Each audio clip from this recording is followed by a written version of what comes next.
ഇന്നത്തെ വീഡിയോ എന്ന് പറയുന്നത് എൻ്റെ ഒരു നൈറ്റ് റൊട്ടീനാണ്. അപ്പോൾ ഒരുപാട് റിക്വയർമെൻറ്റ്സ് കംപ്ലീറ്റ് ആക്കാനുള്ളതുകൊണ്ട് അതൊക്കെ ഇരുന്ന് എഴുതിയേ.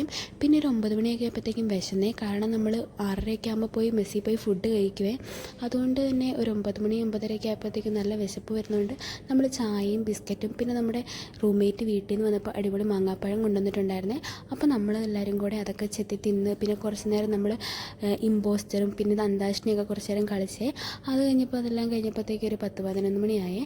അപ്പോൾ പിന്നെ മുഖമെല്ലാം വാഷ് ചെയ്ത് ഞാൻ ഇന്നും രാത്രിയിൽ ഡെംഡോക്കിൻ്റെ നിയാസിമൈഡ് മുഖത്ത് തേക്കുവേ. അപ്പോൾ അത് അടിപൊളിയാണ്. കാരണം എൻ്റെ മുഖത്ത് കുറച്ച് പിമ്പിൾസൊക്കെ ഉണ്ടായിരുന്നു. അപ്പോൾ അതൊക്കെ ഒരുപാട് മാറി നല്ല ഗ്ലോയൊക്കെ വന്നേ. പിന്നെ അതെല്ലാം തേച്ച് അതെല്ലാ ദിവസവും ഞാനിപ്പോൾ ഒരു 4 മാസമായിട്ട് കണ്ടിന്യൂസ് ആയിട്ട് തേക്കുന്നുണ്ട്. അപ്പോൾ അതെല്ലാം തേച്ച് കിടക്കാൻ വേണ്ടി പോകണേ. അപ്പോൾ ഇന്നും രാത്രി ഞാൻ പ്രാർത്ഥിക്കും, ബൈബിൾ വായിക്കും. അപ്പോൾ എല്ലാവരോടും പറയുന്നൊരു കാര്യം, നമുക്ക് ദൈവഭക്തി എപ്പോഴും ആവശ്യമാണ്. അപ്പം എല്ലാ ദിവസവും എല്ലാവരും പ്രാർത്ഥിക്കണം നന്നായിട്ട്. അപ്പം പ്രാർത്ഥിച്ചു. പിന്നെ അത് കഴിഞ്ഞിട്ട് ഞാൻ ഉറങ്ങാൻ പോവുകയാണ്. അപ്പോൾ ഇത്രയുള്ള ഇന്നത്തെ വീഡിയോ ഇഷ്ടപ്പെട്ടെങ്കിൽ ലൈക്ക് ചെയ്യുക, കമൻറ്റ് ചെയ്യുക, ഷെയർ ചെയ്യുക. അപ്പോൾ അടുത്തൊരു വീഡിയോ ആയിട്ട് വരുന്നതായിരിക്കും. ബൈ.